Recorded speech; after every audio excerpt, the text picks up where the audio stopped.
will one day get that transition nice. I swear. Welcome everybody to Tasty Tuesdays. How does it get any better than this? I have my absolutely delicious goddess in the house, Gillian Love. Thank you so much for being with us, Gillian. It is such a pleasure to have you here today. Thank you, Lorene. I'm really happy to be here as well on the show. Thank you for inviting me.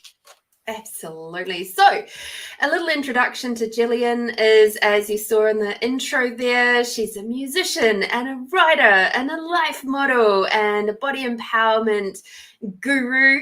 I'm going to goddess queen.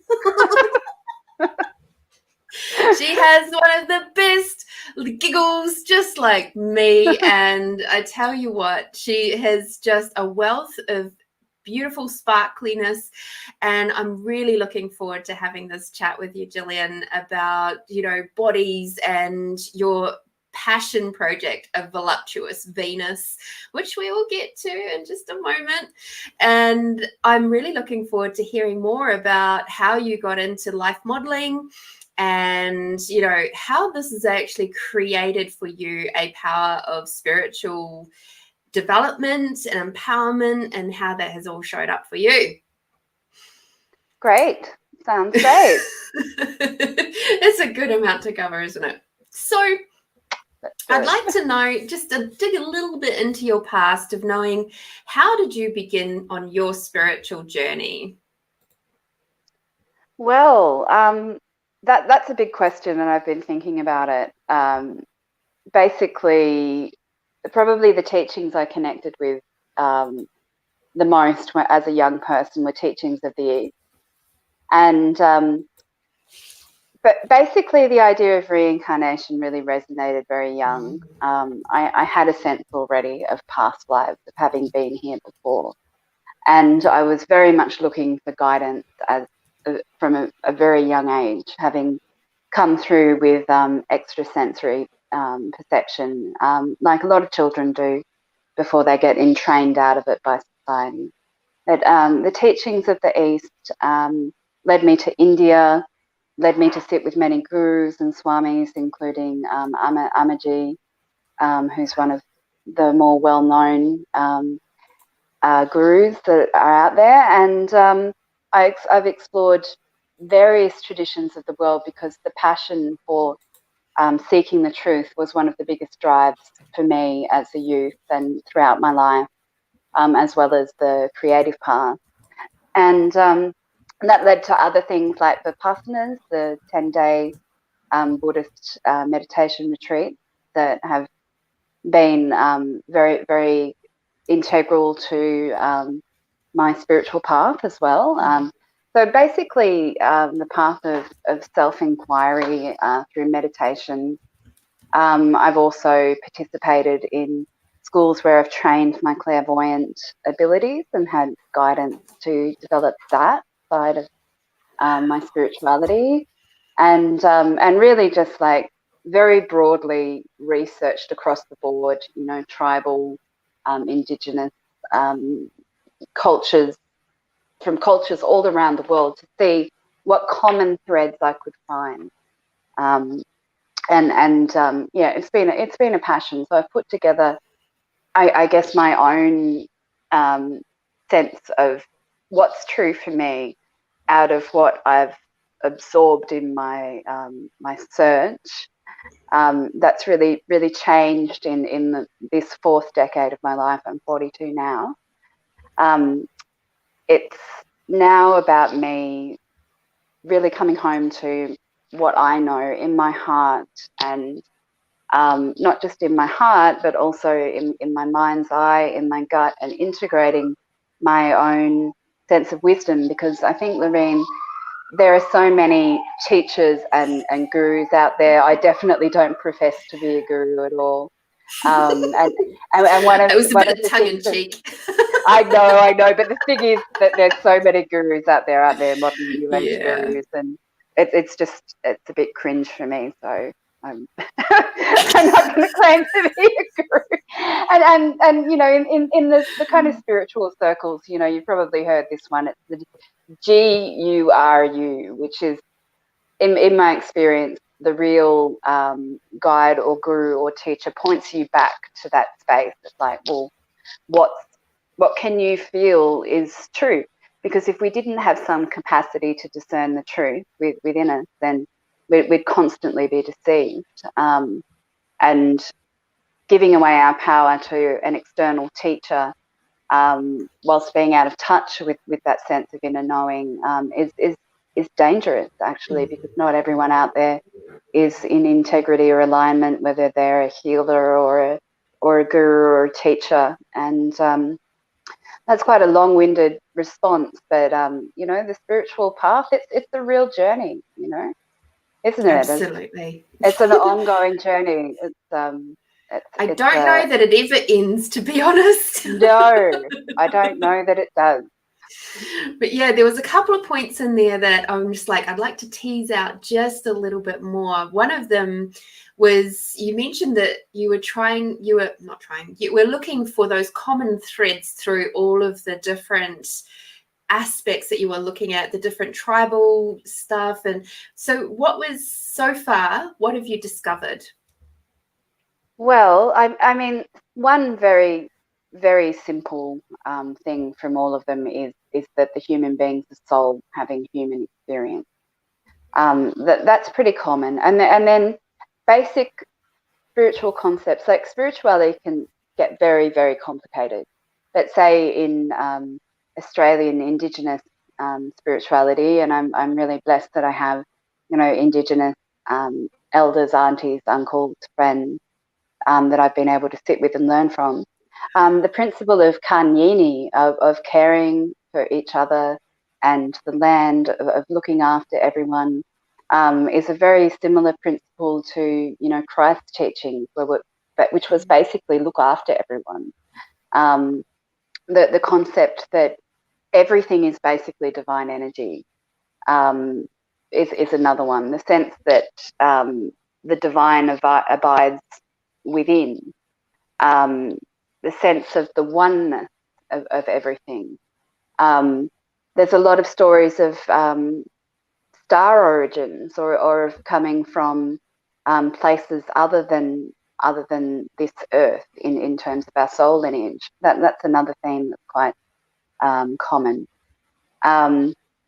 There's you know, there's many things that I could, but there's a few anyway. Yeah, I absolutely love that you've drawn on those different cultures and sort it out for yourself, because I mean, so often we do get maybe a little stuck in one without branching out and having a look and seeing what else is out there. I know that for myself over the last few years, there was certainly a chunk of time where I was playing with one particular modality, and then it was like about probably 3 years ago now, it was like these other ones started coming back in, and I then branched out into even more from there over the last 3 years. And my appreciation for all has always been there, but it's just grown so much further, and seeing those commonalities coming through, even down to things like listening to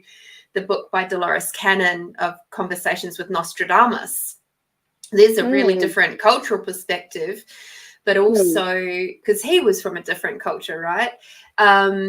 But also looking at his gifts and talents, and also those conversations and his future predictions and all of that sort of thing, and seeing how that was all teased apart and like broken down so that we could actually understand it in this time. And it's like, wow. And I mean, she was having these conversations with him in the mid-80s. And I'm like, my goodness, that's, I'm going to say nearly 40 years ago now. You know, and to me, that's just absolutely fascinating. And there is so much we can learn from these ancient cultures that would help us so much more now in being able to remain centered and having those spaces of, you know, dealing with anxiety and depression and all of those sort of things with a lot more ease. Yes, definitely. That's right. And, you know, one in terms of how, say, my spiritual practice like relates to my project Voluptuous Venus, like definitely this sense of, you know, I'm the soul and the body is the temple of my soul, and not identifying with my body as me, as who I am, like, because in modern culture, everything's very materially focused in the West. You know, there's a focus on appearance, there's a focus on a great obsession with facades, with our bodies, how our bodies look, grooming our bodies. And within that, I feel a great neglect of the soul, a great lack of seeing the soul, looking to the soul, rather than being caught up on external appearances. So that's something that I'm really quite passionate about in life, getting deeper than appearances and the superficial.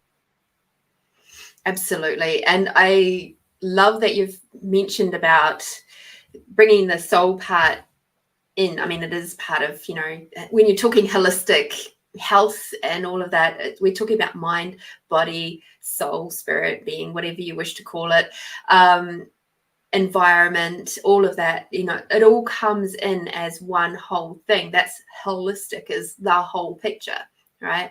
So in being able to trust and refer to our soul, as you said, what we're doing is we're bringing it back here. We're bringing it back to our own heart. We're bringing it back to what we intuitively know is true for us. Whereas that little, it's only a little step for some, but for others, it's a massive step, because they're not taught that. They're taught to trust everything outside of themselves. They're taught to trust the doctors and the parents and the lawyers and the teachers and the gurus and everything else outside of themselves before they look to within. You know. Yeah, that's right. That's true, Lorene. And you know, it is reassuring to see things gradually changing in the West, though. You know, we've got Eastern practices like mindfulness are being very much integrated into so realms of psychology, and I'm hearing meditation being taught at schools now. So, you know, that's really great, because I think that if we started with these kinds of things as foundations, meditation and being encouraged to connect with our own intuition and sense of what we know, that it would save people a lot of therapy later in life. Yeah. So if they just got taught a couple of little tools, that'd be great. Things, yeah. Just a couple. You know, just a few things. Yeah, just a few little tweaks. Yeah. Yeah, if only. But I have to say, it's beautiful beings such as yourself that are bringing this forward. The energy, even us just talking about it right now, even though we're sort of giggling and joking about it a little bit, we're contributing to the energy of that being created in the world. So that's right. And there's a lot of beautiful change makers out there doing amazing things every day, and that's, you know, the place to focus on. That there's great, amazing change happening on the planet, as you know, at the moment. It's quite an exciting time, as much as it's super challenging. It's and I guess this is another thing about the spiritual path that I've really grappled with, is this sense of this sense of good and evil. Things can get really polarized in life. Like, we'll talk about like, oh, this oneness, but this doesn't negate the fact that this is a realm in which we experience opposites, and there's a lot of spiritual bypassing out there, and one of those classic phrases, "It's all love and light," is a great indication of a spiritual bypass. And I've been having a lot of fun. See, I've been part of so many alternative and new age, you know, spiritual or pseudo-spiritual communities, and I've got a really good sense of humor about it all now, because everywhere I've gone trying to find this ideal kind of community of like-minded beings, I've just seen, you know, ego at play, and people on a spiritual ego trip are some of the funniest. You know, it's really funny. So things like it's all love and light. You know, this is a spiritual bypass. Like, what planet do you live on? Have a look around. If you think it's all love and light, you maybe are living some like really privileged life, because it's not all love and light in this dimension. You know, and so looking at the world today, there's some really troubling things happen, but the thing is that there's always troubling things that happen in the world, and that's why, you know, scriptures like the East that talk about cycles of time, like at the moment, the Vedic scriptures say that we're in Kali Yuga, that this is a really difficult, intense time on the planet, and they also speak of this talk of a golden age within this time as well, and like regardless of whether that's true or whether it isn't, being able to have this sense of like equanimity in regard to the nature of good and evil, of like there's happiness or distress, there's things that we could judge as good or evil, but if we're just simply in a space of observing and witnessing all of the stuff that's going on at the moment and being in the world but not of the world, we can find a kind of peace, actually, even in the midst of what seems to be totally apocalyptic, which is a term that actually means revelation. So I think that we're actually in very exciting times at the moment, where we've got a lot of tests and trials and initiations, but great potential for growth. Yeah, I completely agree. And the reason why I was giggling so much when you were talking about love and light is in my circles, we call it love, light and bullshit. yeah, that's so good. I love that. Because you just see it, and it's like people go, oh, love and light, and you're like, oh. yeah. Because that's it. It's bullshit. You're not even in the love and light. What the fuck are you talking about? Like, yeah, go away. I know, right? And the thing is that about people who will tend to identify with that kind of viewpoint. And look, I've been there. That's why I'm laughing about it. That's why I'm even aware of it. Is because I first saw it in myself as a young seeker who, you know, they're like new age platitudes, a new age dogma, or like you've got to love yourself before you can really be loved or love anyone. That's another one that's just an unhealthy, dangerous kind of attitude. That so you know, in terms of, we haven't even really spoken about voluptuous Venus yet, but we get in there, don't you worry. I'm very very passionate about challenging some of these new age cliches, because I think that it's just time to get real. Time to really get real. Like, there's a lot of like very complex ideas about what it is to be spiritual, but real basics like looking after each other and caring and just being in the moment. Like to be honest, after years of being in these spiritual groups, I left a lot of like all of it in disgust. And what I came to see was that people humbly serving humanity and society who don't even talk about being spiritual, who don't wear all the cool yoga things or turn up to the spiritual workshops or talk about how spiritual they are, actually like embodying all of those principles that the great spiritual traditions talk about, you know. So I'd much rather walk the walk than just talk the talk. That's very much how I'd be. It's like what you see is what you get. I'm always constantly shifting, growing, changing, and expanding. I'm more than happy to like be shown a different something new about myself, or, you know, a different pathway, a different point of view, if you like. And I'm always ready to heal something that I've been holding on to for a long time that's no longer serving me. So I don't necessarily believe that anything is wrong. It's just different viewpoints that I've had that served or didn't serve at any particular time. So it's really interesting in how that, you know, people can, it's going back to like the social media side of things, and yet we'll round it back to the voluptuous Venus in a moment. But the social media side of things, of like in the spiritual sense of like, everything is love and light, everything is so bright and chirpy and wonderful. Yeah. And it's like, No, spiritual development is not always so fucking lovely. Sometimes it does have you curled up in a little ball, crying your blinking eyes out, releasing. Yeah. That's part of the reality of, letting go. Yeah, 100%. And something that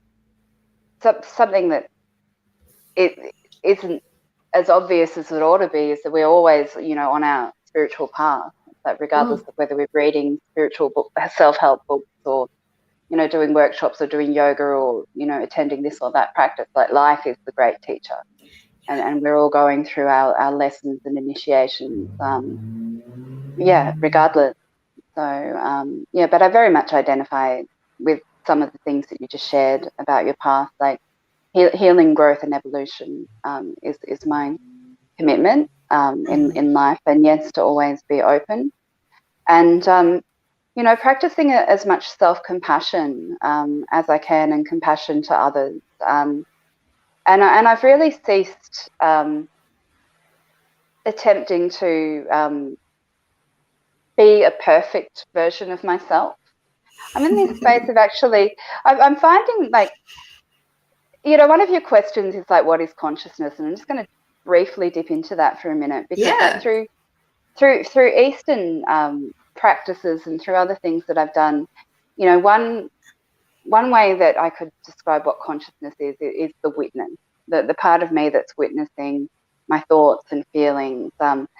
It's even a witness to my personality, and that witnessing capacity, that is something that really gives us the ability to not identify so much with the things that are going on for us personally, and not to identify so much even with our personality. And that's really helpful. And from there, I've come to see like my flaws as like quite cute. Look at my ego, look at my personality, isn't she cute?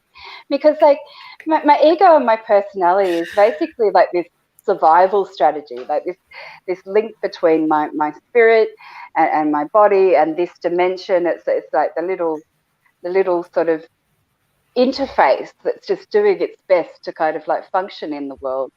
And my flaws are like part of the beauty. Like, there's a concept in Japan called wabi sabi, which means I love that. the beauty in that which is flawed.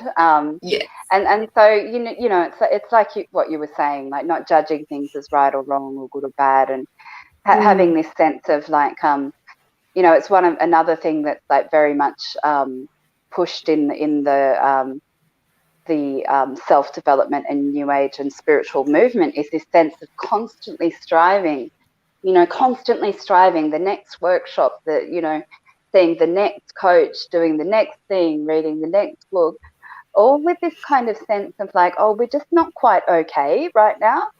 We're not there yet. I need to be, I need to do another course or the next level or this or that, and this constant striving, and it becomes quite external, even though it seems to be about internal work.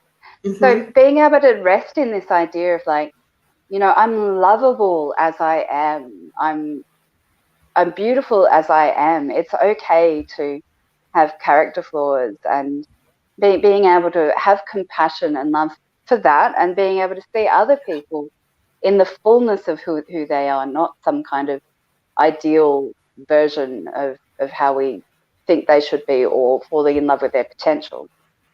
So these are some current feels as well about life. But over to you, Lorene, because I don't want to take up too much airspace. I could rattle on about spirituality for a long time. Yeah, me too. It's just like, it's one of those topics that's like, that's why I bring it up sort of near the start, so that we can sort of round that out and sort of get juicy with that. And then it's like, okay, now we can keep moving onwards, So your passion project of Voluptuous Venus, we've mentioned it just sort of in passing. What led you? So let's go, what is it? And then the next question that you might like to wrap into that one is, how did you get to that point of creating it? What was it? Okay, so go. Are you timing me? No. Sometimes I do that with my friends. I'll be like, right, is this a long story or a short story? I'll be like, right, 30 seconds. You've got 30 seconds. Because 30 seconds is actually a really long time. Can be. It's a lot longer than what you think it is. So I'm a life model, and what I do is I pose for Artist Nude, and I've been doing this for over 10 years, and the project that I've started, Voluptuous Venus, is a place where I sometimes do those 30-second poses. So I'll cut that, just ties that in. That's the shortest pose that I might do in a life modelling session. Sorry, my video is just not on properly there. Basically, the motivation for starting my Facebook and Instagram pages, Voluptuous Venus, was to share about my own process of empowerment and self-acceptance through life modelling. And now, I mean, I'm 42, and I've been everything from a size 8 to most recently a size 20 in my life, and I've had body issues at every point of the journey. And I guess I'm going, this is more the why leading into the project, really. I've seen a great change in society in how women are being portrayed across the years. There's a lot more cosmetic surgery that we see. Yeah, I mean, I don't really watch television, but I tap in now and then to see what's going on. But definitely, like, the cosmetic surgery and cosmetic procedures that are just happening with women, day-to-day women, it's just next level, you know, compared to what I grew up with, where it was just a few movie stars and singers who might have had cosmetic surgery.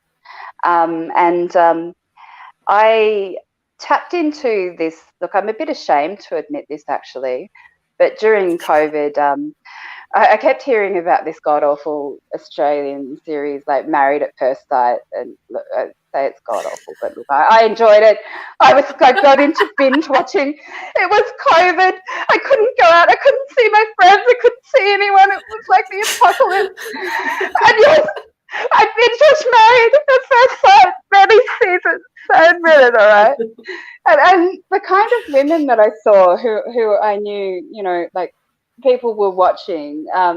There was this one woman who gave this impassioned speech, because like they basically, it's two people who meet at the altar and have never seen each other, and they have to marry each other based on matchmakers putting them together. But basically they interview each other after they get married, and this groom had said, oh, she's a bit bigger than most women I usually date, but I'll get her out like running and jogging in the morning. And it was ghastly. And so at the end of the show, that when they showed this footage finally to this woman, I mean, it's a ghastly show, but they showed her this footage, and then she gave an impassioned speech about, you know, how she'd been body shamed, and it was a really inspiring speech. And then next season she came on and she changed everything about herself, her look, the way that she spoke, the way that just everything. It was like she just had a personality overhaul, and she'd gone down from, I don't know, several dress sizes as well. And I looked at that and I was like, wow, that's and then her co-star was getting this Kardashian style kind of, you know, body cosmetic surgery, where they, you know, reposition your fat and stick it on your ass or your tits, sort of Kardashian kind of look. I don't know what she was doing, but she was carving herself up kind of under the knife. And you know, the kind of, I know, right? It would be funny if it wasn't, because like the fact is that the kind of body modification that happens now goes as far as genital cosmetic surgery. where women are having a look at porn stars. There's actually I think there's about 8 different types of genital that women have, but you don't know this, you don't get shown this. A woman, Yvonne Lunsden, actually put a beautiful book out of yoni art, and it's just an example of how extreme body modification can get. So being a life model is very different to being a fashion model, because it's about real women's bodies.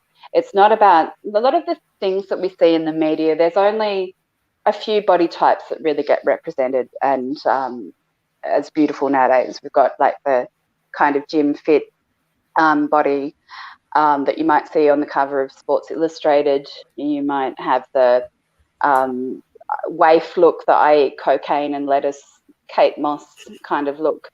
I'm sorry, Kate, I don't know if you ate cocaine and lettuce, but then you've got the voluptuous, the voluptuous kind of look. The Cindy Crawford look was kind of a bit more in for a while, and then you've got things like the slim yoga bunny kind of look. And so the thing is, though, some of these bodies that you see are just not real, as you know. They're airbrushed, they're photoshopped, and so on. And the amount of body issues, that the body dysmorphia, that people who have extreme issues like anorexia and bulimia, it's really through the roof. And it's not just women; it's people of all genders, and it's that hyper focus on how we look, rather than who we are, and appreciating those inequalities. So, what I wanted to do essentially was to be part of contributing images to the media of women who aren't those kind of body types typically portrayed and endorsed by the media. I believe that your standard Australian woman is a size 14. For me, when I started Voluptuous Venus last year, I was actually at my heaviest, as a size 18 to 20, and I put on a lot of weight during COVID. And life modelling just keeps being a process by which I keep showing up. I've got to be there and be naked. And during those times when I was at my heaviest, I didn't want to look in the mirror particularly. I was really struggling, but I kept showing up. I kept showing up at work, and I just kept moving through and kept on with this process of thank you, body. And artists are amazing, because they love all different kinds of shapes and sizes of body. They're not there with a critical eye. They're there with a love of shape art, and form. of shape and form. And the highlights and the lowlights, and this curves, and absolutely. Yeah. And as a musician, I love working with other creatives who have a completely different way of expressing themselves creatively. But I decided I wanted to make a contribution, and there's been some really other instances in the media recently that I've felt to speak to. My pages are basically Voluptuous Venus on Facebook and Voluptuous Venus 8 on Instagram. And what I'm doing there is I'm sharing images from my folio gathered over my 10 years as a life model, poetry and opinion pieces that have this focus on body positivity, looking at some of the ways that we perceive and portray women's bodies in the media, and really just creating some conversations in regards to this, stimulating some thought, and hopefully inspiring people to just love and accept their bodies as they are now, sharing a bit about my own journey, and representing a natural look. And another one of the things that inspired me was a comment that Jordan Peterson made this year about model Nemi Nath, who appeared on the cover of Sports Illustrated. Now she's a plus size model, and what Jordan Peterson, now he's quite famous as an author in the realm of psychology, but he said he wrote a tweet and he said not beautiful in response to her photo, and no amount of authoritarian tolerance can change that. And this sparked a great deal of controversy.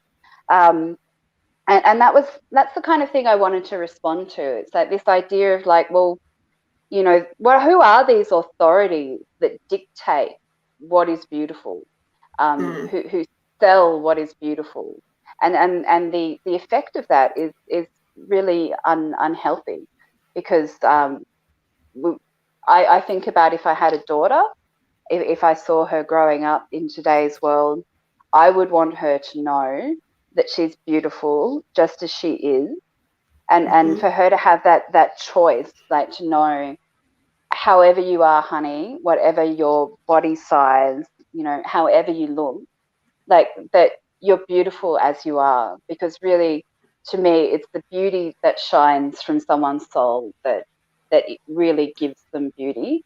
Because there's a lot of people that I know who I've met who physically might look very pleasant and pleasing, but really that's nothing compared to, you know, whether someone is a good and kind person. It doesn't matter what they look like to me if that's not there. Yeah, absolutely. I'd like to just, if you like, to share and show people some of the images that you've allowed us to, and if you'd like to chat about them as we go along, if you like. So I'll just show this one first. So would you like to have a little chat about this one? Sure. This is from a session at Art Balm, which is a local Brisbane studio. I am not sure really what to say about this. It's just one of my favorites. And basically, posing for artists is it's a really beautiful process that you think about the female form, and when I pose, I'm also thinking about the artist and what they're seeing, and it's I love this one just because a woman's body is like nature. Really, there are no true straight lines in nature, and this is something that you can really see in this one, in the movement, in the flex of the body.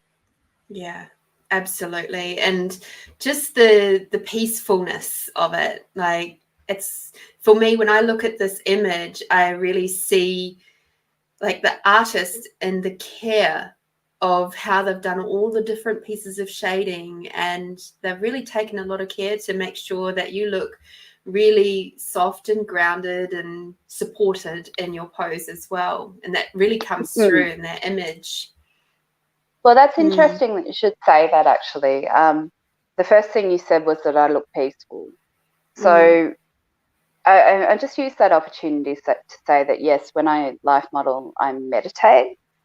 I'm not just there thinking, oh, what will I eat for dinner, and what do I need to get from the shops, and just letting my thoughts be really random. It's like an active meditation for me. When you're life modeling, it's not a passive thing. Like, the muscles are engaged, and there's always some degree of being off center. So the cause, things can't be straight. They've got to be, however subtly, like a bit more like off-center. that one, and so it takes like being really present, but yes, I silence my mind, I meditate, and then that brings a kind of energy to the room as well, of concentration and calm, and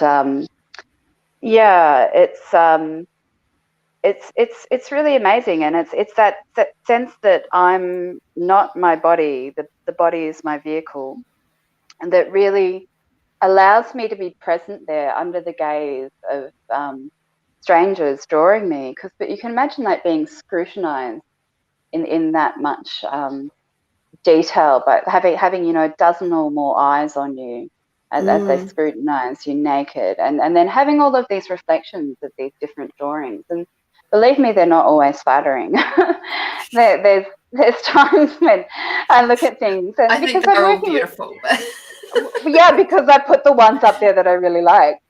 But you know, some of them are not looking amazing, and it's you know, sometimes I look at them and I don't really like them, but it's not about me. It's about the artistic process, and it's been a wonderful process of like smashing my ego, continuing to life model, because it's not about me. So any sense of like vanity, of like wanting to look good, or this being about me looking good, like it's not about that at all. I'm actually there in service to art as a muse for their artistic process. And when I take myself out of it, I really have a great time. And you know, like, yeah, I love it. I just love it. To be honest, this one here that we're looking at now and the first one are probably my favorites of the ones that you sent. This one, because of the structure. See, I have more of an engineering brain. So, and looking at all the structural lines that have been put in so that they can get the proportions correct, that just makes me go, oh, wow, I love that. I know, right? Fits together. It's just like, because bodies themselves fascinate me anyway, like even how all the muscles and the sinews and the bones and everything, how it all fits in together. Like there's a part of me that wishes I had one of those pull apart models of being able to take apart all of the organs, internal organs and stuff, and then put them all back together like a jigsaw puzzle. You know, that to me is just, you should get one. Yes. You know, cool. And the ones, the layers, I remember being in primary school, and we had the good old encyclopedias. And my favorite part of the encyclopedia, which I have never told anybody, funnily enough, was the one where it had the overlays, the Valium overlays of like, this is the skeleton and this is the internal organs and then this is the muscles and then this is the skin, and, you know, all of the different layers. And they all just went up on top of it as you each page went over, and I would like look at that and go, wow, that's amazing, you know, learning from that. And like I said, I have way more of an engineering brain than anything else. So I do very much appreciate that you've shown us those different images and allowed us to use them today. Oh, you're welcome. And you know, that's where I'm regularly uploading is Voluptuous Venus on Facebook and Insta. But you know, these artists that I model for, another wonderful thing is yes, as you said, they're different styles. And I recently attended a life modelling exhibition at the Brisbane Institute of Art of some of the artists who I model for. And it was wonderful to see some of their finished artwork, because, you know, obviously what we're doing are anything from 30-second poses to the longest ones being 30 minutes. And these are quite quick, unless we do a portrait session where we might do 20-minute poses with 5-minute breaks, you know, for a few hours. So seeing something finished was really great. And you know, I've been developing a relationship with these artists over time, and that's another really wonderful part of the work too. Relationship. Because artists, you know, having a relationship with these artists over time has been that part of like really, you know, really being able to love and accept my body. I've had so much appreciation from the artist as I modelled, you know, even through the time where I had a lot of weight on, and it was really difficult to feel okay about myself because I didn't recognise myself in the mirror. And you know, they just kept expressing, wow, it's so interesting to draw you. Your body's really different to you know, other bodies. And you know, I was bigger than in some of the images that you see now, and I've actually lost 20 kilograms in that period of time since. And, that's been a whole other journey as well. But it's also been an inspiration to continue this path, actually, to keep writing about body image and body positivity, because losing weight was a goal for me, but it wasn't a focus. Self-transformation was more of a focus, and then somehow that was reflected externally, with a lot of letting go on a physical level. So losing 20 kilograms in 6 months is a process that my friends have noticed. and I've been getting a lot of encouragement and compliments on that journey, which is great. Like, it's a good thing. But then it also, I began to get quite uncomfortable after a little while with all of the compliments and encouragement to keep going, because losing weight in and of itself is not necessarily a good thing. And you don't know why. Like, someone could be losing weight, they might not be well, there could be something wrong, and they might be purging, or have developed an eating disorder or stress. Like, there's so many things. So having that experience of being fat shamed at different times of my life, and then receiving so much social endorsement when I was losing weight, has been, another thing that I'm, contemplating in terms of my writings and reflections that I've begun to share, because culturally there seems to be quite a hatred of fat, and a lot of judgment around people with larger bodies. And it's something that I really, really question, that I ask a lot of questions about. For me, like, I'm interested in some of the kinds of moral judgments that people will make about people with larger bodies, like assuming that someone might be lazy if they have a larger size body. Some of the most hardworking people that I know, some of my mentors, would be called overweight or fat, and they work harder than many people I know. They're very, very amazing people. So things like this, and if you think about, obesity or being overweight, say, as a health condition, if someone had cancer, do they get subjected to the kind of cruelty that someone who is overweight can get subjected to? It's really, really, really interesting. It is. And I mean, I said for a long, long time, my body is just living in the wrong century. That's all. Like, there's nothing wrong with my body. If we were to go back to, the times of, when, is it the Venetian times, where the artists were painting all of those beautiful voluptuous bodies, and those voluptuous bodies were very much celebrated. That's right. And also in other cultures, the voluptuous body, even now, is celebrated, because it means that you have food, you have wealth, you have, enough, you have an overabundance of both, so that you can be fat.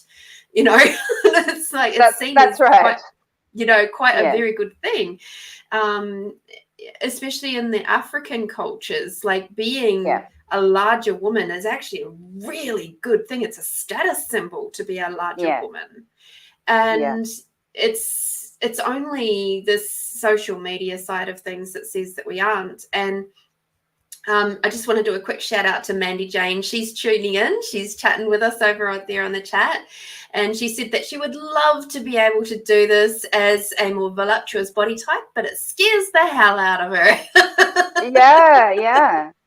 Look, thank you for sharing that. Look, it's this is why I'm doing this, because and even like model, like, because a lot of people are afraid to show up even in a bikini or a swimsuit, let alone show up naked, let alone post images of themselves naked online, which is, something that I am doing to inspire women, I think things like being courageous, being a leader to me is like leading by example. So like this is really important to me. I feel like I have the courage to say, hey, this to stand by the convictions of my beliefs, and for the sake of other women to, Lorene, when we were first talking, you actually shared with me about your own experience having a nude photo shoot, right? And how you felt and how empowering that was for you. And that it was one of the things that I think perhaps led you to connect with my work and what I'm doing. Because the basic message of Voluptuous Venus is just love and accept your body as it is now. You might be striving towards particular health goals. That's great. But like our body is holding us unconditionally 24/7, always there with us. Like our body is maybe the most loyal one to us ever, right? Who's with us all the time, holding us, embracing us at night, doing our body's doing its utmost best to keep us healthy and well, regardless of what life throws at us. And so it's so unconditional. The more that I get into that space, it's just like being so grateful for my body, thank you, and just accepting it. The more changes happen for me. My body's actually been able to like let go of things that it's been holding on to.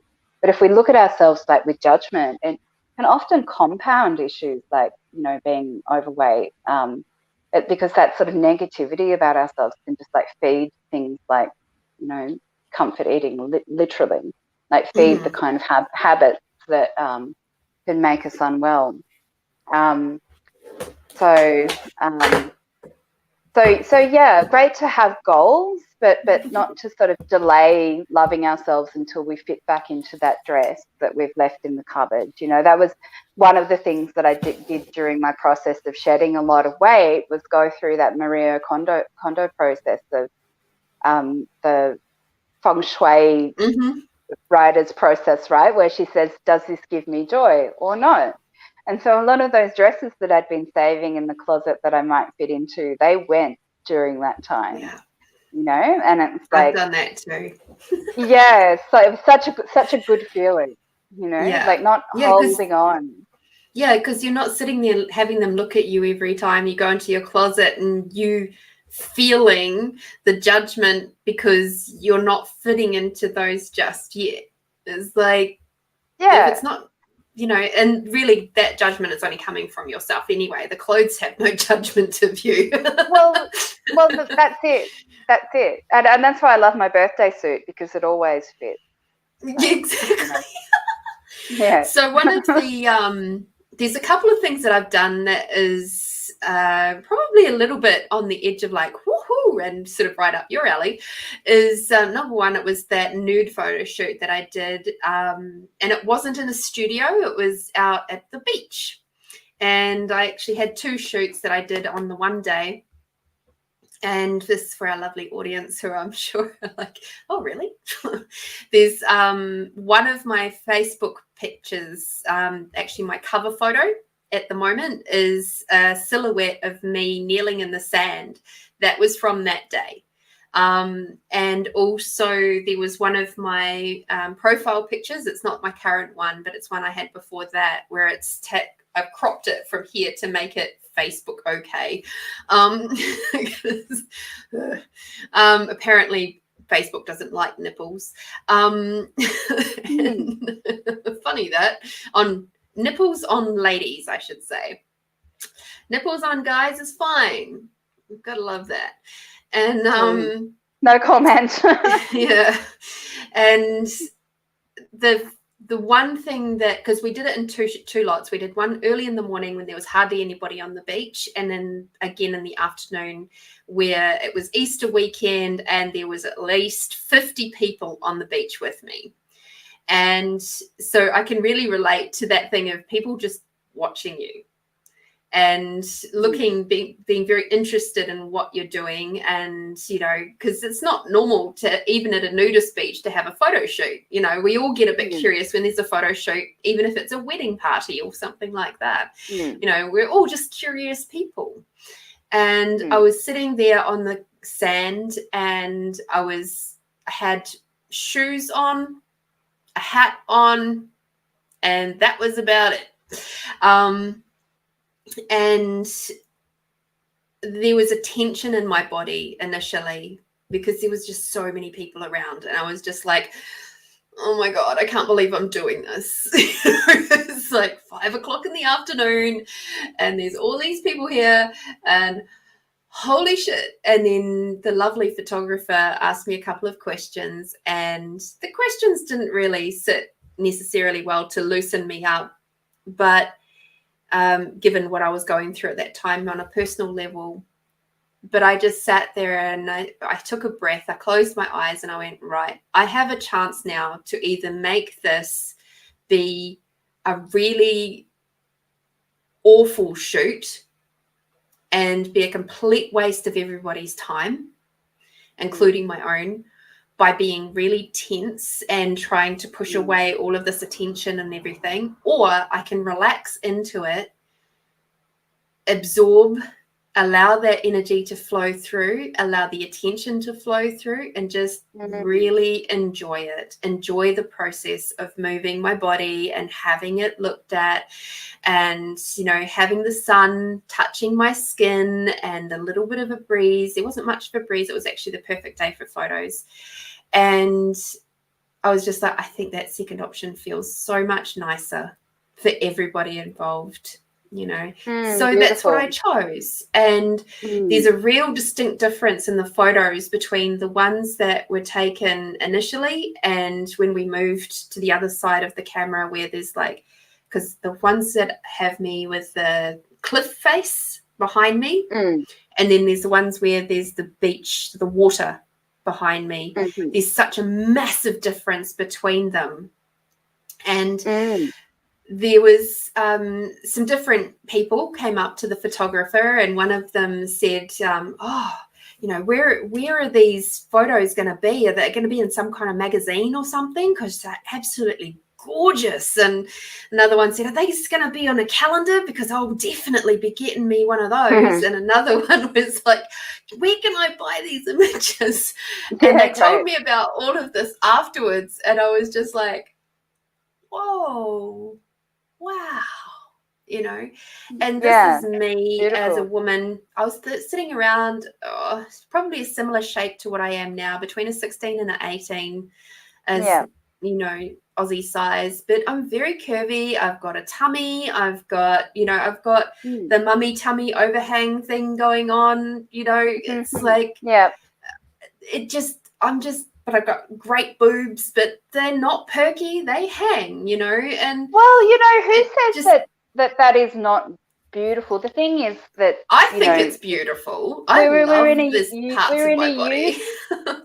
We're in a youth worshipping culture, and like, you know, I've got some stretch marks now, and I actually find them beautiful. Look at the stretch marks; they're all iridescent and shimmery. They're pretty. Actually. They are.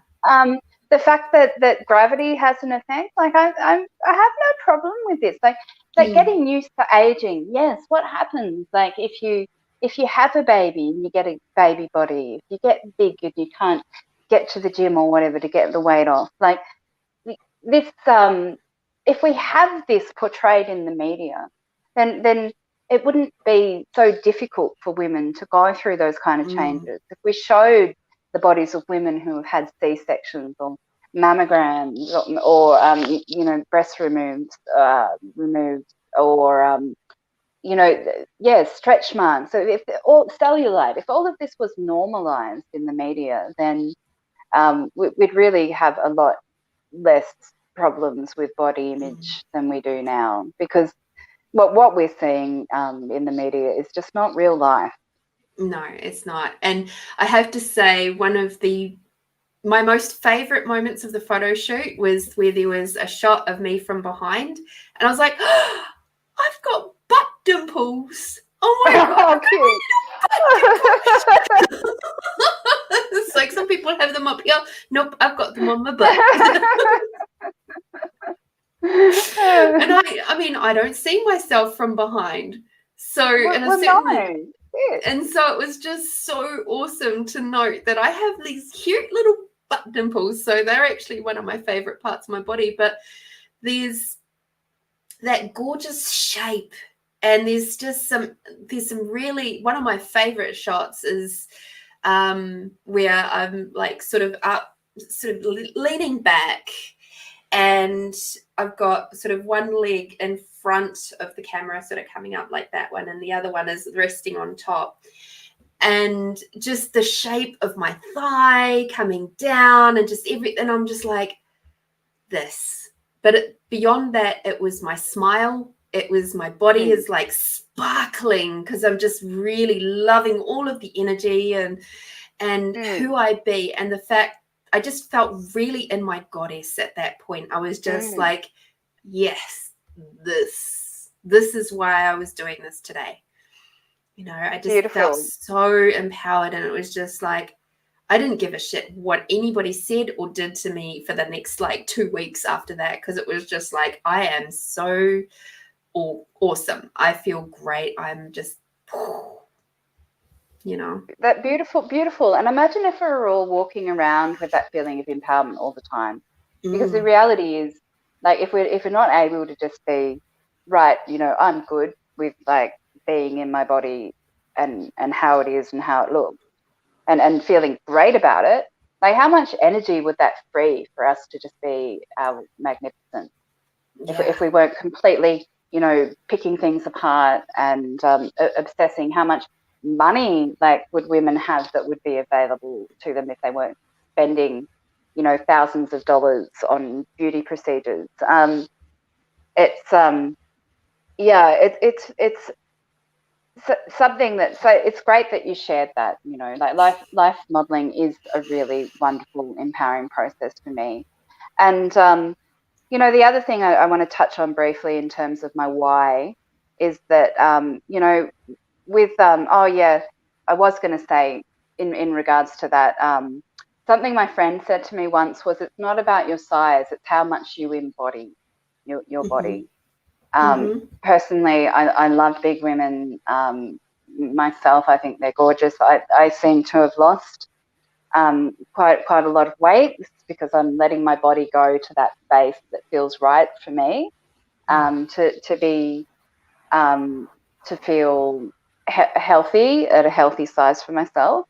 But it's not about your size. It's about how much you're like really embodying yourself, who you are. And during that time of COVID, actually, a lot of us gained weight, right? Because we were stuck at home, we were locked down. And the thing is that a lot of people went through mental health problems at that time too. And, you know, that was definitely part of my process of gaining weight too. I had social anxiety. I was depressed during that COVID period. It was really horrible time for me. And, you know, so to be able to also, you know, talk about some of these kind of issues, because when we do have body issues, that can very much affect mental health as well. So there's a relationship between those two things. And I guess like doing something like a project like this, you can say, oh, look, titties, now that I've got your attention. Now that I've got your attention, let me help raise interest about, you know, issues like mental health and so on, because it's all connected, you know, and like it's activism is essentially, you know, what this is. Yeah, absolutely. Another project that I did, I'm trying to think if it was before or after that. I think it was actually before it. I was on a journey using the Mama Gina's book, Pussy a Reclamation. And in there was a bunch of different tasks and activities to do. And me and a group of women from ranging from Australia to New Zealand to the UK to America, we all took part in this book club over a course of about 18 months. And we started off with that book and we just did it slowly. And so it was just really lovely because we got to integrate each chapter a lot more deeply. And one of the things, the art projects we had to do was to sculpt or draw or, whatever, our vulva and or our labia really. And I was just like, this is great. So I did that, and I did mine out. I actually sculpted mine. I still have that to this day. It's a lovely orange color. Lovely. But the other thing that I ended up being invited to do was to submit some images of my labia to an artist in Melbourne so that she could paint them, because she was going to be doing a big, huge exhibition. And beautiful. Yeah, so my labia is out there as a painted artwork. She sent me a picture of that. That's great. Yeah, wow. Yeah, I've got a friend of mine, Katie Lloyd, also does beautiful yoni art. And these are really important things, because I don't know, had you even had a look at your own labia before my question? Yeah, I mean, you have. I know that you've done like work with, women's work and so forth. Yeah. But I would a ask, lot of women don't. Women out there, have you had a look? Have you looked at your own, labia, your own, the shape of your own pussy? Do you know, like, it's about 8 different kinds, different genital types for men and for women. Have you had a look at that? And same with bodies. They're also different, so unique, and it's so beautiful. And diversity is beautiful. And and I mean, like, the main thing for me is really like, look, obsessing about appearance is and relating that to the people we are is like, someone has a Mercedes Benz, great, but who's in the Benz? So someone has a beat up Commodore, great, that's what we see, but who's inside the Commodore? And the kind of like moral judgments that we're making about people based on the kind of car that they're driving, like, that's really, how it is, because the body is like the car that we're getting around in. So just talking about what Mandy was saying about how she'd love to be able to do this, and this is sort of wrapping into that question of, what advice would you give, or top tip would you give to somebody who's looking at, choosing to become, say, a life model or something like that? What would you suggest? Sure. Well, I mean, it's a good question. I mean, a lot of my girlfriends also, hear about what I'm doing and are interested. And I think that if you want to do this kind of thing, I probably suggest practicing in a safe environment. I think that is a good way to start. It depends on where you're at with nudity. Like, I'm part of a group of people where we're quite natural about nudity. We're all quite happy, swimming nude in creeks in nature, and being naked is not really too big a deal, being naked in front of people. So I guess, like, work that out for yourself. Where are you at with being nude in front of people? And if that's a real edge, maybe it could be something like going to a nudist beach and, swimming nude, or turn the lights on when you're making love if you don't do that. Or just like, what does it take for you to be willing to show up and be vulnerable enough to be seen? Because, to be in a room with strangers scrutinizing and drawing you, and then to be able to see that afterwards, I think practice in a safe environment is a good start if that's really edgy for you. You could say, get some girlfriends together and say, hey, I want to practice life modeling. Do you want to come and have a drawing session? So you could create a fun activity where you get to practice and it's safe. It is something where experience does help. And the thing is, like, if you have a practice session like that, you'll get a sense of, like, what does it take to hold a pose for a minute, 2 minutes, 5 minutes, 10 minutes, 15 minutes, half an hour. It looks easy, but when you get into something, right? Like, like try holding something for 5 or 10 or more minutes. You start to get a sense.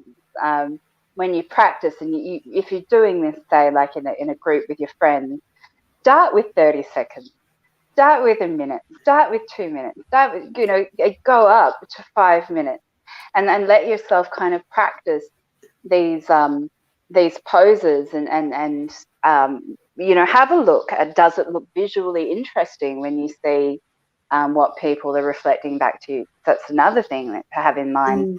Well, am I doing something that's going to be interesting enough? Does it have enough sense of movement? And then there might be local art groups that you could approach. But generally speaking, if you approach an agency, for example, they're going to want to have material from your folio, generally speaking. And if you can give them something like that, then that's going to help your chances of getting into paid work. Or you can approach, just Google, check out, what life drawing groups might be in your area, and sometimes you can approach them directly and see if they have need of a model. So yeah, I love that. Yeah. And I would also add, how comfortable are you with just being naked, hanging out your washing? Me? Oh, look, no, just look, to the people out there. Oh, right. All right. I was going to say I'm fine, but my neighbours here probably not so fine. Yeah, I have, that was probably one of the ways that I got into being comfortable with being at the beach and doing that show, was actually just going and, hopping out of the shower. I just hopped out of the shower one day and the washing had finished, and I was like, I can't be bothered going all the way upstairs to get dressed. I'll just hang it out. And it was a really nice day. And so I took the washing basket, hung out naked, and I just said, actually, do you know what? This feels really nice on my skin. Yeah. I think I'll do this more often, and just. I love being naked. It's great. Even like walking and naked, around the house. Yes. Just getting used to being nude. Yeah. And used to taking, we've got big rubbish bins and stuff here that are out the back. So it's like, I just take the rubbish out and naked, and, just getting used to being outside naked. Like, even just in that safety of being in your own property, where maybe, hopefully, nobody's looking over the fences. I was wondering that. I was thinking you must have a high fence, Lorene. Yeah, we do. To be doing it. Very lucky with that. But even at my old property, there was high fences as well, and it's like nobody was the 2-story building, so we were okay. Yeah. But yeah, that was one of the ways that I certainly got used to it. And then also another experience was to go outside at nighttime, to feel the difference on the skin at nighttime. Because it is different. And to be outside, if hopefully you got no mosquitoes and stuff, but but yes, Mandy says, I'm not quite sure about that first part, but she says, I could do that. So it's just about stepping into and branching out, your comfort zone, as Gillian was saying, and it's just doing a little bit more, and then sometimes you might just go, boom, just go to it. That's right. And look, honestly, for me, I was saying that some of my key values are conscious healing, growth, and evolution. So for me, that does include getting out of my comfort zone. And life modeling is one of those things. Like I'm quite. It's not like edgy like it was for me when I began doing it. What was quite edgy for me was like putting the images out there on social media. That was a bigger deal for me, and now I'm sort of more used to it. But I think that's really important, in terms of growth. Like, growth is, the spiritual path, like the path of life it's not just a walk in the park kind of experience. It contains, really, really challenging and difficult experiences, and growth is often like really uncomfortable. It doesn't have to be, but it can be extremely uncomfortable. It can require, pushing past, limitations, challenging ourselves to do things that we might be really afraid of. And there's junctures in my life where I've had to act purely on intuition. My mind might be throwing up a million different reasons why I should or shouldn't do something, but when I'm tapped into a level of intuition beyond my mind or my feelings of fear, they're kind of like those moments, where I think it's Indiana Jones, in the Raiders of the Lost Ark. There's this point where they're fleeing from an enemy, and they reach that point that they're at a cliff's edge, and there's no way forward, and they're being pursued, and there's no visible path across that. And Harrison Ford, as the character in that movie, he makes the proverbial leap of faith. He steps out into the unknown where there's no visible path, purely on faith, because of his intuition that there must be a way to go forward, and he doesn't fall. There's something there that holds him, and then he sprinkles sand across, and then a path is revealed. And so this is what I find in my life. If I get a hunch to do something, it requires me really letting go of all my head fears. The mind's useful in terms of analysis, but it's not its job to make all the decisions by itself, because it can endlessly ruminate over pros and cons until the cows come home. And if we were just purely making decisions on a logical basis, my life wouldn't have unfolded as it has. There's been times when I've been really afraid of doing things because I haven't known how to do them. They've been really edgy, and I've taken that step because that's how I've been guided, or I've decided to challenge myself and grow. And I think that that's really, really important. And that also, with that means that to also allow myself the freedom to fail and make mistakes and not get things right? Yeah. It's okay. It's all a part of the process. It's the rich tapestry of life.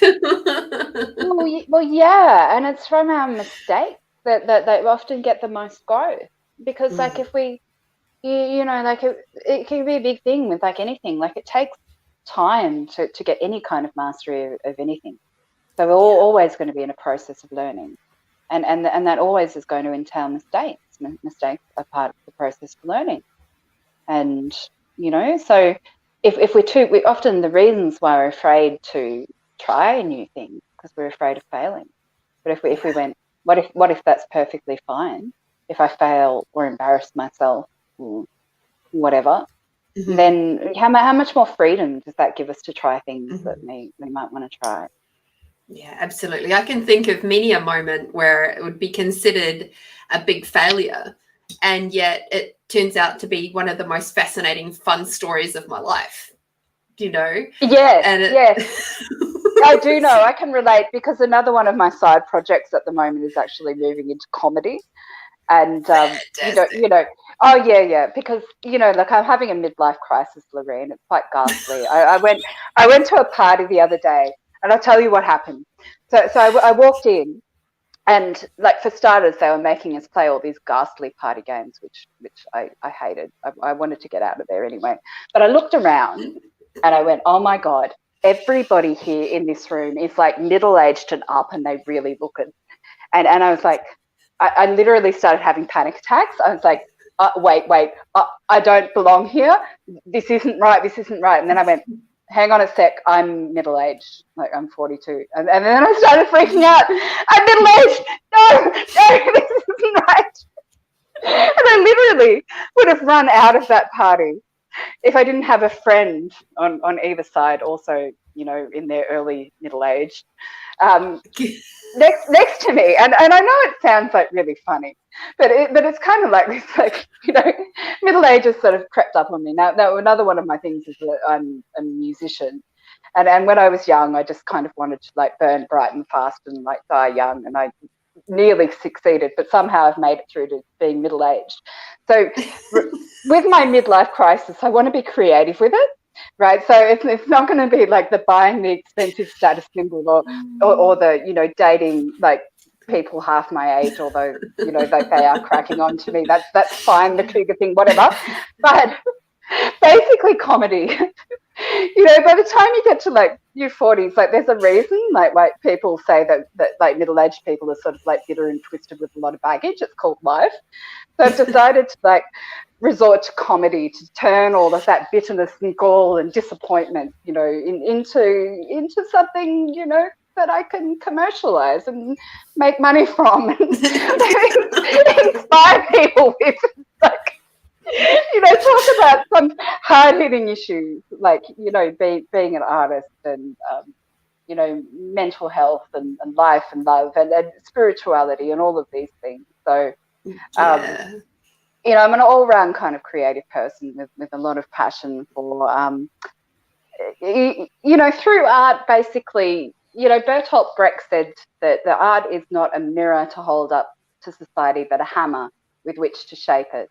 And as a creative, you know, I'm someone who likes to hold a mirror up, but also to challenge society, to raise awareness, to be part of the change that I want to see in the world. And that's what I think, you know, spiritual leadership is. If you see something, if you want to do something about it, you know, like Goethe says, you know, do it now because, you know, action has, you know, boldness in it. Like take action on your convictions, and that would be what I would say to people in terms of if they have some kind of project or passion that they want to bring into the world.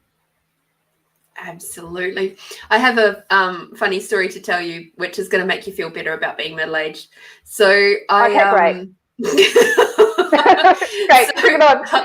I was down at Bunnings this afternoon going and picking up some bits and pieces from the garden centre. And this lovely older lady says to me as I'm doing my check, she goes, "Do you mind me asking, is your hair painted or is it natural?" And because as you can see, I am naturally silver. Yeah. And it's like real silver under here too. And the wind was blowing and my hair was going out like this. Yeah. And I was actually admiring it, but go on. Yep. And I said, "No, it's completely natural." And she's like, "Oh my goodness, it's just so beautiful." And I said, "Oh, thank you." And she said, "And I was looking at you going, it's like you've not got a single wrinkle on your face." And I was like, "Oh, that there." And she goes, "But you can't see them." And I was just like, "Oh, thank you. I'm feeling very sparkly today," because I've been with somebody who's just so yummy and delicious, and I'm feeling yummy and delicious within myself. And, you know, I just having a really great week anyway. And she said to me that she was not unsure of if this was natural or not. And she said, "But at the end of the day, you're just sparkling from the inside out." And I said something, she said, "You know, I can't, like people in their 20s and stuff, you know, they just don't have wrinkles. And I know some people in their 20s get the grey hairs and stuff." And I said, "I'm 44.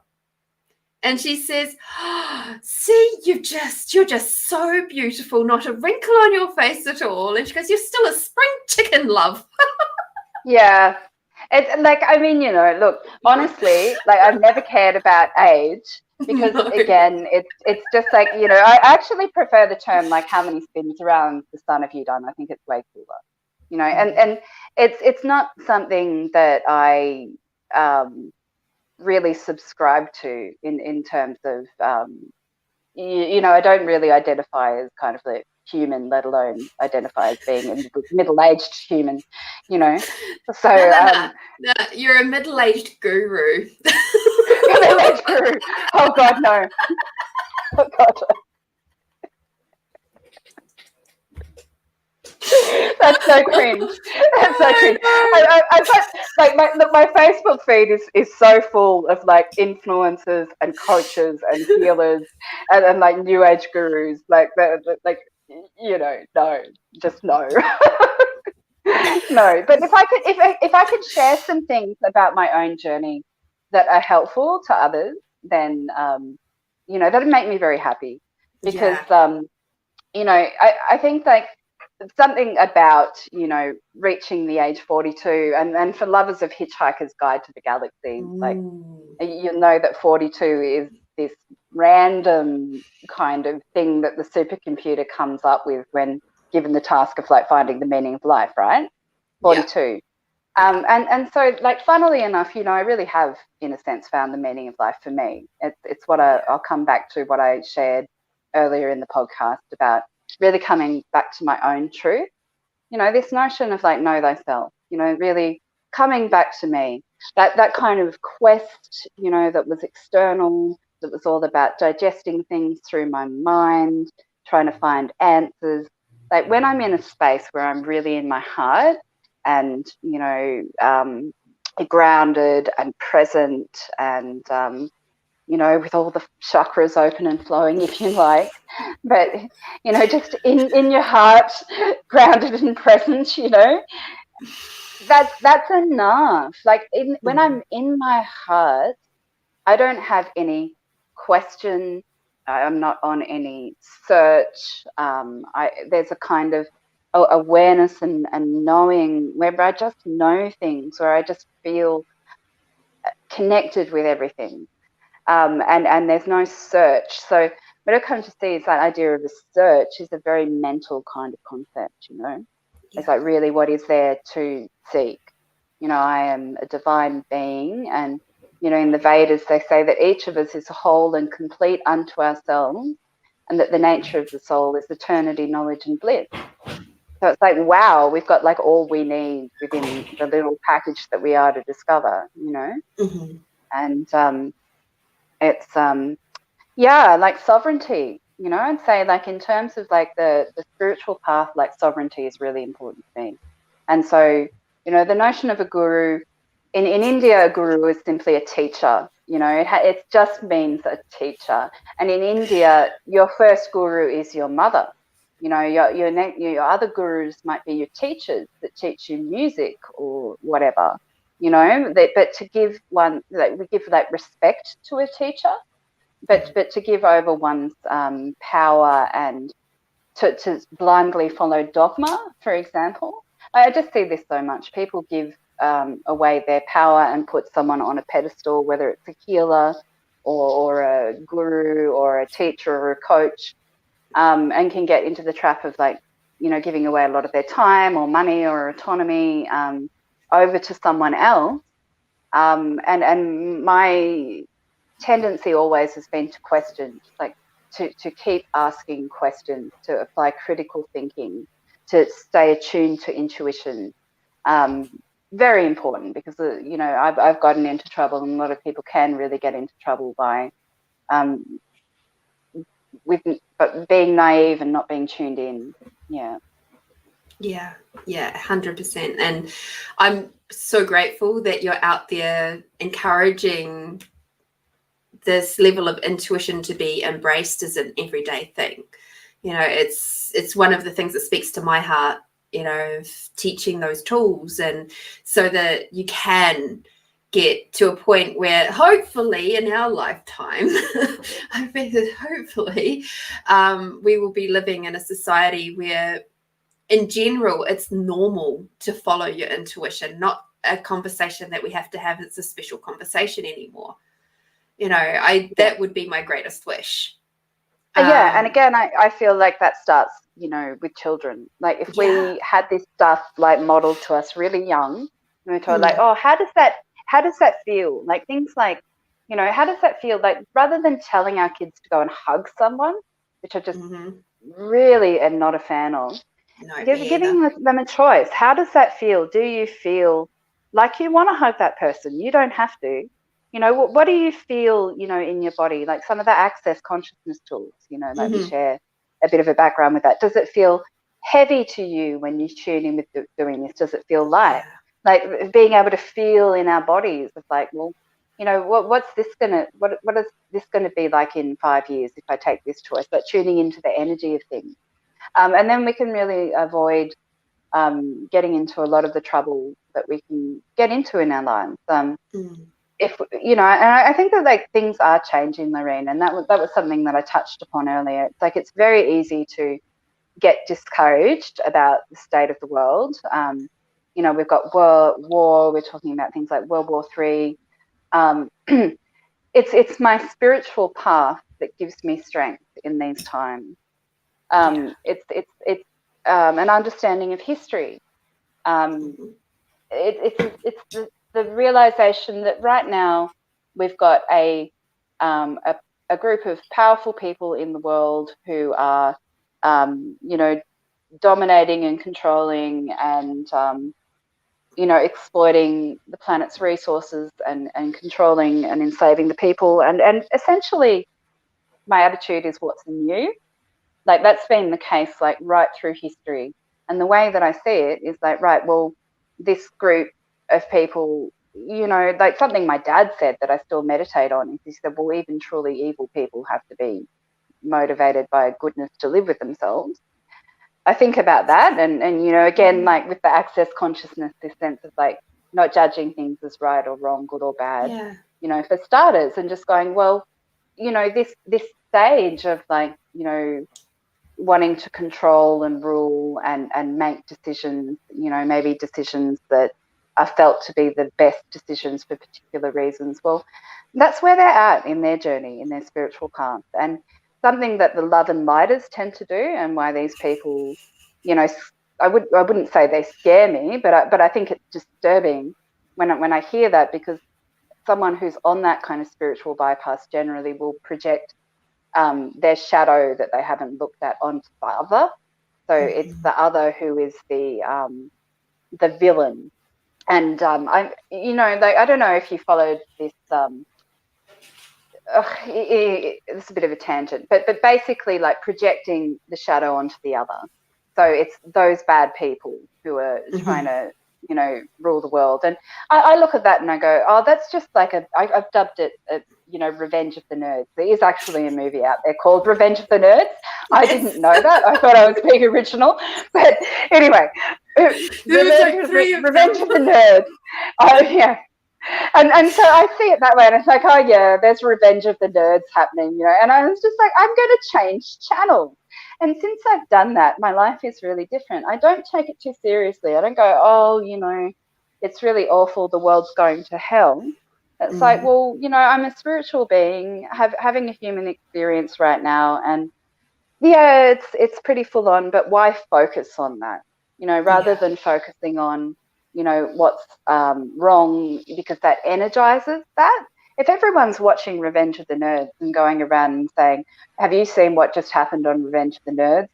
You know, isn't it awful? You know, I mean, that's what's happening. Everyone's following Revenge of the Nerds really closely, you know, on television, like every day, every night, then talking about it, thinking about it, energizing it, creating it, you know.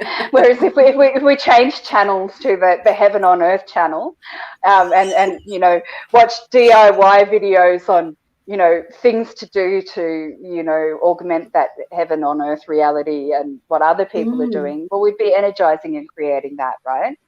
And then recognizing that I have a shadow, I have an ego, and rather than projecting that onto someone else and being in the victim persecutor story, like I'm a victim of these perpetrators, that's not empowering, and that's not a sovereign perspective. Whereas I can go, you know, actually, as a sovereign being, I'm not actually choosing to engage with that game that you're inviting me to play in this game called Revenge of the Nerds. I'm a spiritual being, you know, having a human experience, and great, that's what you're choosing to do with yours.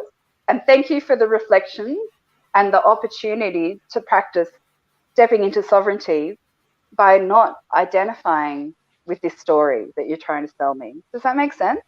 Yeah, absolutely. Yeah, like choosing to write our own adventure in life, right? Yeah, exactly. And one of the aspects that I really loved and have brought forth is from when I've been using the values factor from Dr. John DeMartini, is he talks about that a whole person is you get a little bit of pleasure in the challenge, and you also get a little bit of challenge in the pleasure.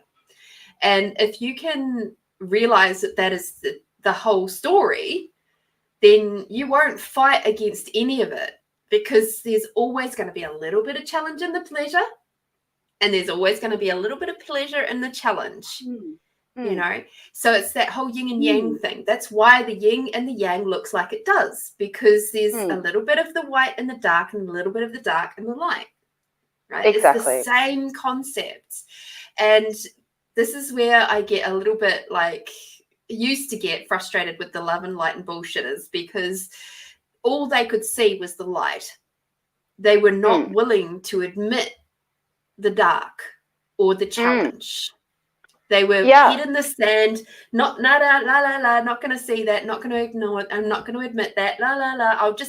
And I mean, it's the evolution of the I'll pray for you. It's like, you know, from older Christian times of, you know, somebody's doing something that they don't agree with or whatever. It's like, I'll pray for you. And it's like, go away. Absolutely. And like, it just gets really airy fairy, the you know, spiritual world. And as I said, I've been in a lot of spiritual new age alternative communities, and I really think that that it's quite simple in ways. You know, spirituality, it gets really complex. It can get very dogmatic. There can be a lot of rituals and rites and beliefs, and, you know, in some circles, if you're not wearing the right yoga clothes or saying namaste, or, you know, like if you smoke cigarettes, you're a leper. I mean, you know, like, honestly, the kind of like ego. And then we went through the whole period of like COVID, where people split into camps. You know, that was a whole other thing. You know, being someone in the alternative community, that was a ghastly thing to witness. But for myself personally, I held a pro-choice position, and I watched people who were pro-vax, anti-vax enter into this ghastly slinging match against one another, where, you know, families were against families, partners against partners, friends against friends. And there was so much judgment about people's decisions and choices around what they wanted to do. And like, we've just been through such an incredible time, and a very difficult, a very challenging time. And I think, like, in terms of spirituality, what I want to see is people getting really real in terms of the communities that I'm, you know, engaging with at the moment. Like, I personally went through a 7-year dark night of the soul, where I got completely disillusioned after all of this truth seeking and trying to find, like, being involved with all of these different spiritual and new age communities, because I just basically saw a lot of spiritual bypassing, and there wasn't like the basic foundation of just love and care for each other, you know. And that is something that I just think is fundamentally important, and why I'm passionate about things like mental health, because there's so many people who are just slipping through the cracks of society every day. And in the West, we just had this attitude of just outsourcing to, you know, institutions, like hoping that person who's struggling, you know, might have some support, like not taking collective responsibility as a society for looking after each other in the West. And, you know, like a recent experience that I had, and just, you know, give me a time, you know, flag if we need to divert. But I got caught in Lismore floods this year. And I had to be rescued out by raft from a flooded campground at Mount Warning. It was a very dangerous, widespread natural disaster in northern New South Wales in February, and caused a great deal of widespread devastation. During that time, when I volunteered in Lismore, afterwards, a town that had been completely wiped out by 14-metre floods, I really saw the best of humanity at work. I saw people come from all over Australia to help and support. Concepts of like money, you know, completely flew out the window. People would have starved if people hadn't mobilised to, you know, with their businesses and to volunteer and cook food, for example. And these kinds of experiences, like, you know, say in a natural disaster like that, things get really real. It's just a matter of, like, you know, what would love do? Right now, there are people who don't have anywhere to live or sleep. They need shelter. People opened up their homes. There's no food. All right, we're going to cook. People don't have money. All right, we're donating our services. And this is what I saw. It's like capitalism flew out the window during that time. And you know, there was a group of Fijians that came across, 45 of them on a work visa, and they'd been there a week and a half, and they were the guys who were running around getting people out of the really deep waters that were over roofs, bashing roofs in and stuff.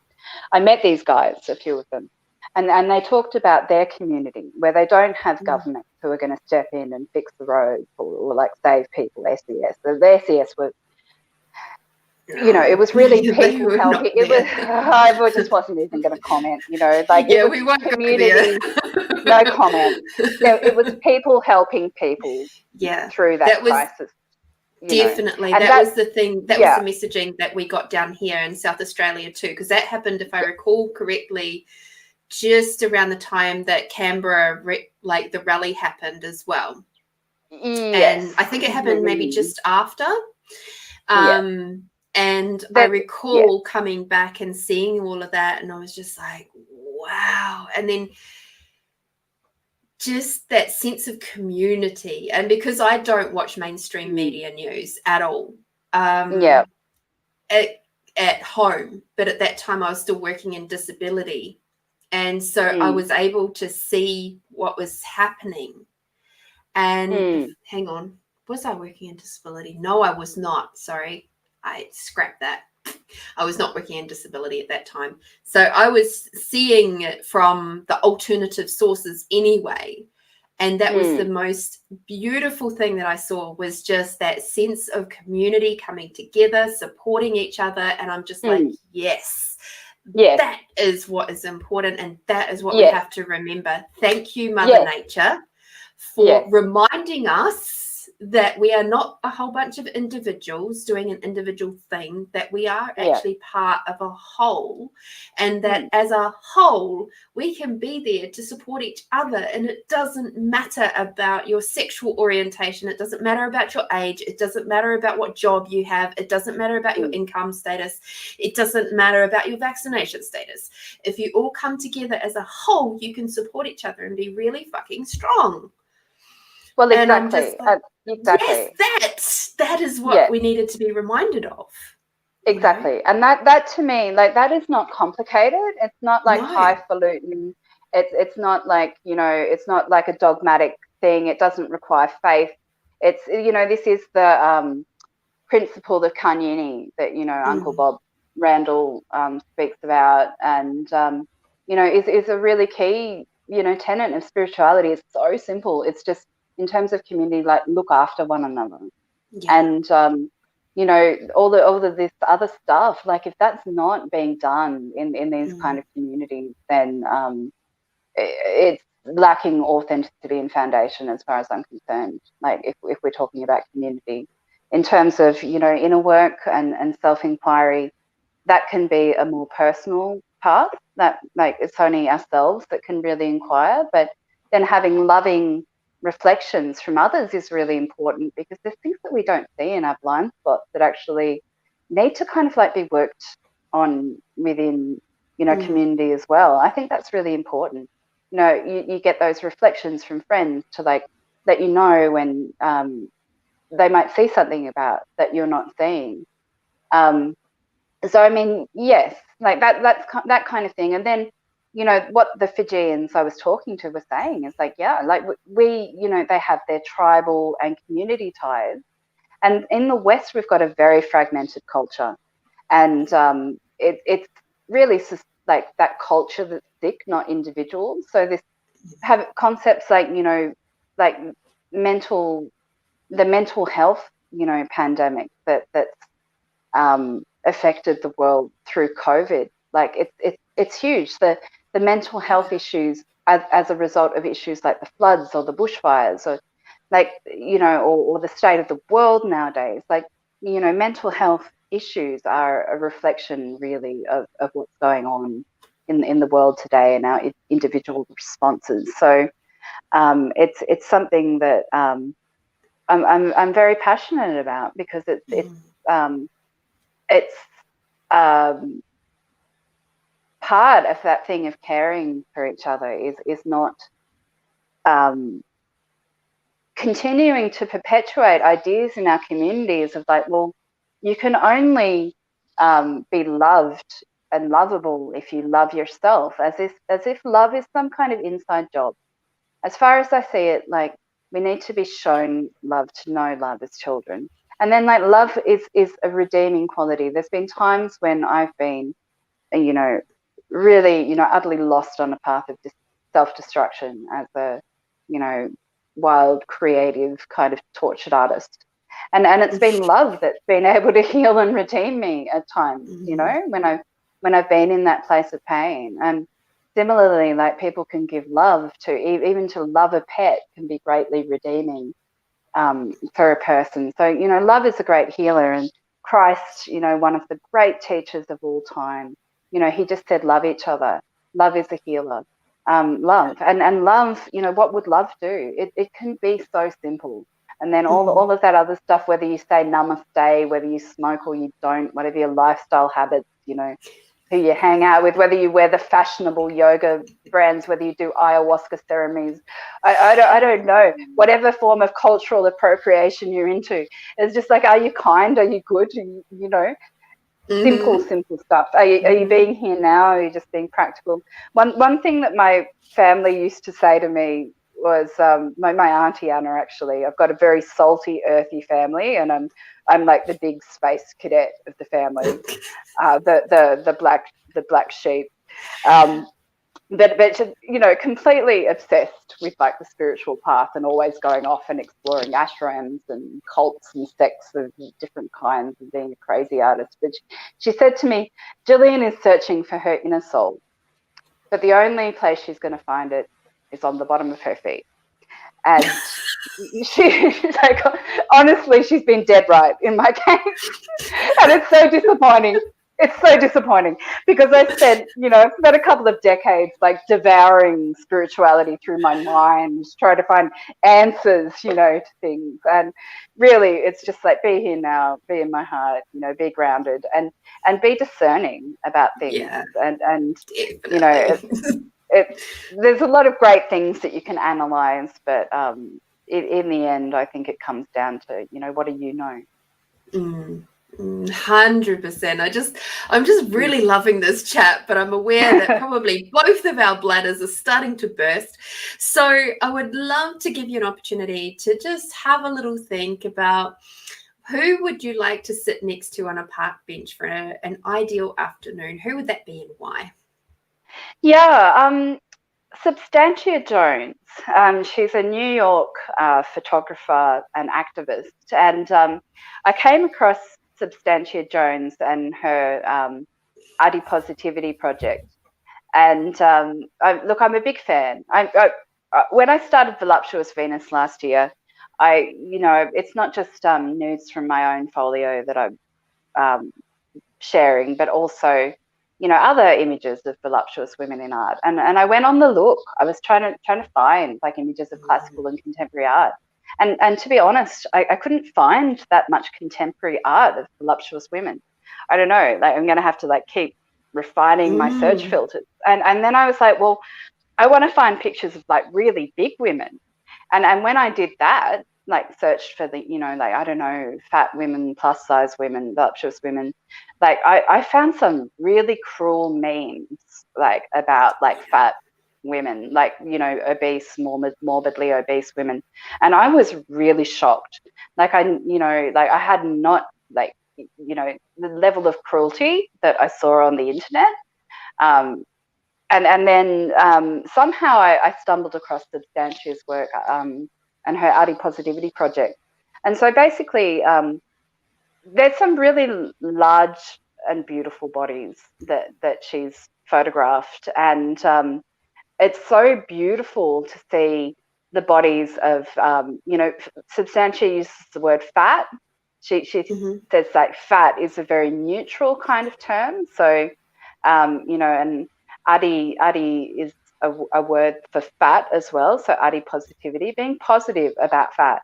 So basically, you know, not being ashamed of being fat.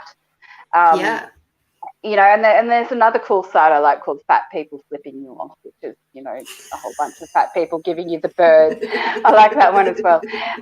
So like, you know, she's got all of this beautiful art that puts like these bodies that one might look at and judge as obese, as morbidly obese, as unhealthy.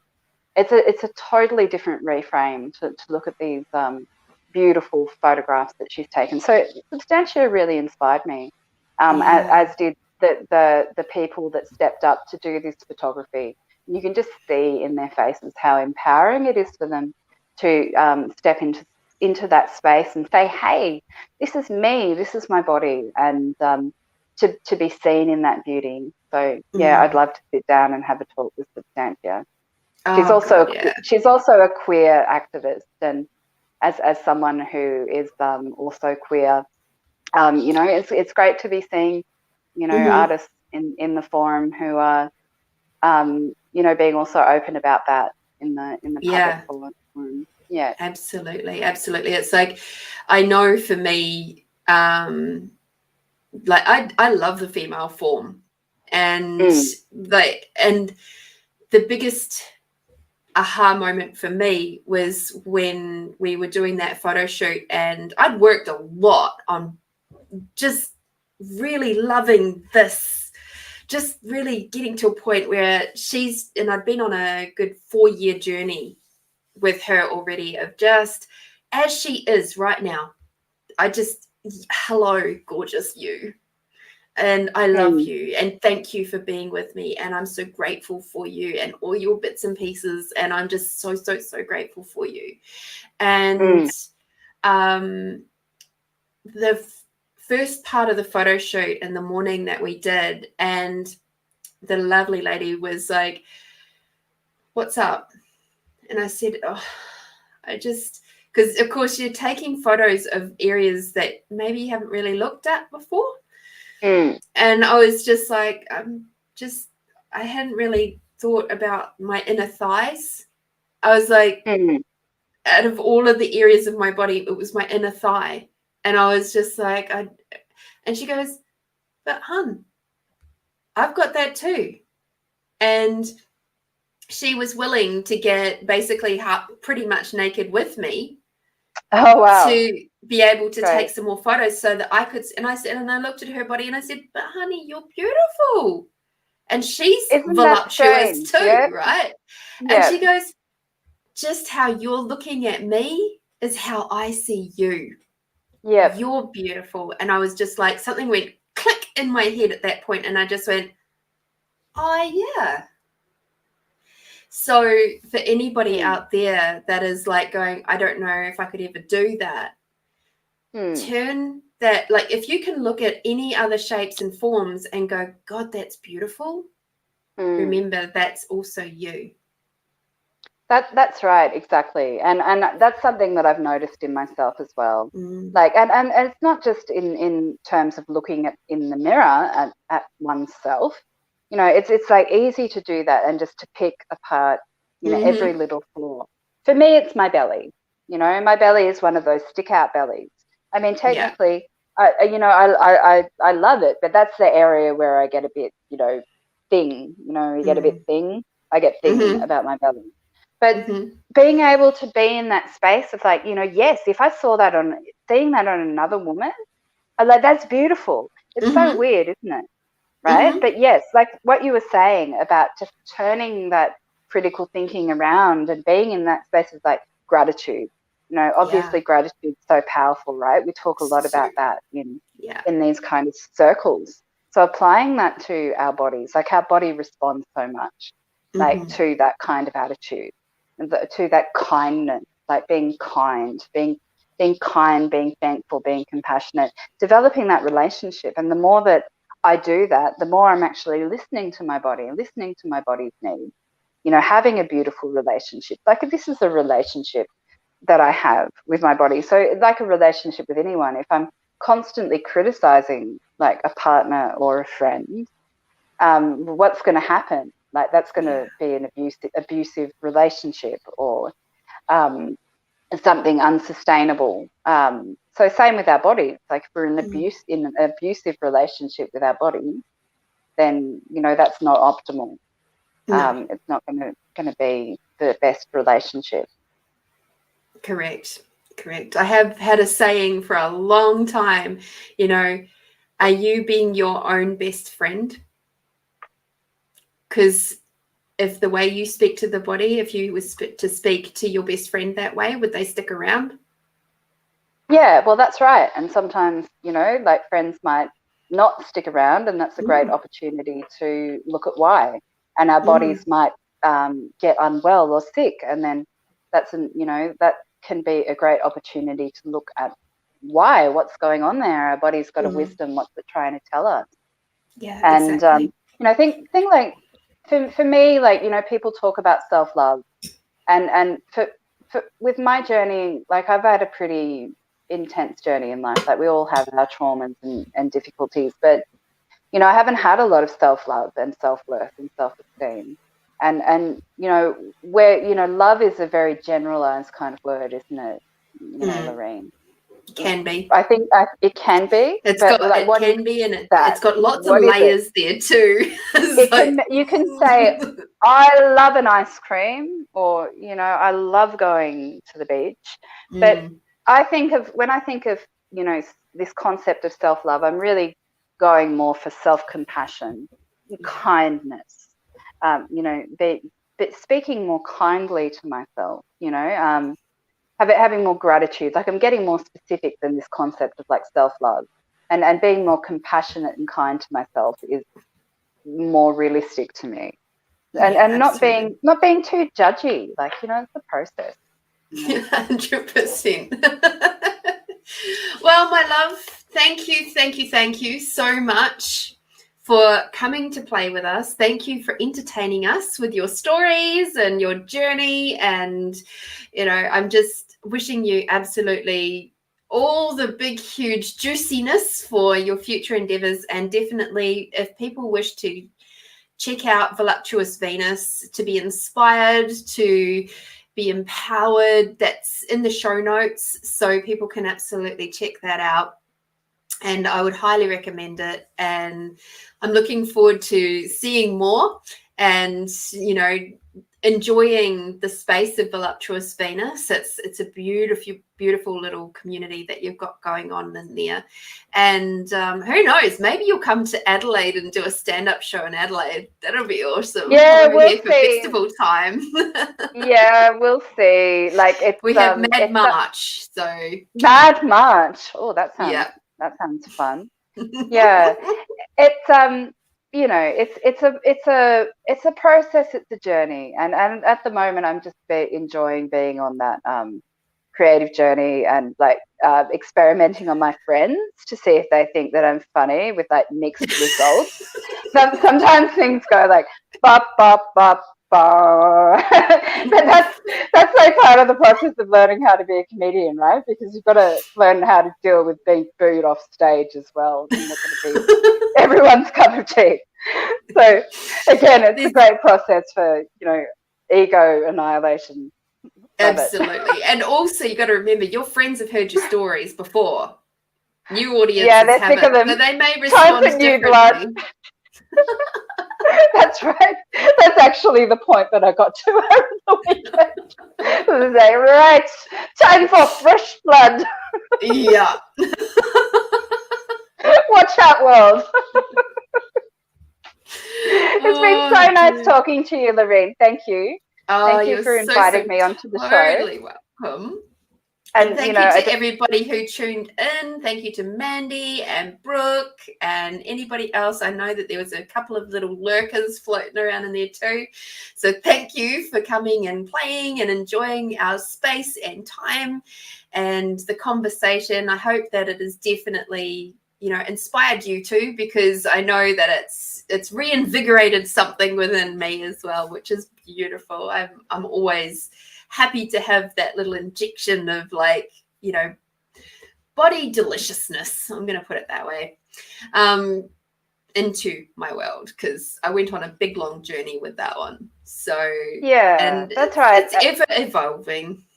And it is for like everyone of all different, gender identifications and ages. Mm, And mm. just if my project is like a drop in the ocean that inspires people to be more body positive, then I'm happy.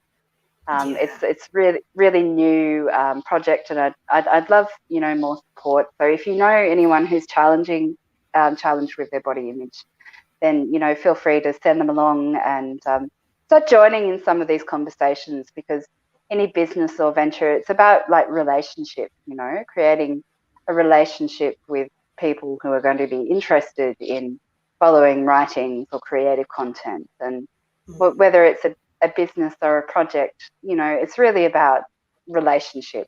Um, so yeah, looking forward to connecting with more of you on the online forum, and feel free to send me a message if you've listened to this podcast and say hi. Definitely, definitely. Alrighty, my beautiful ones. So I'll be back, of course, on Find You Fridays, the intuitive reading show at 8 p.m. Adelaide time. And next week's guest is a beautiful Adelaide local, Sonia K. Horrocks. And she's been a friend and in these spiritual circles for quite some time, several years now, and I'm looking forward to having a big, juicy, delicious chat with her next week too. So until we see each other again, be bold, be brave, be you, my beautiful friends, and we'll see you next time. Bye bye.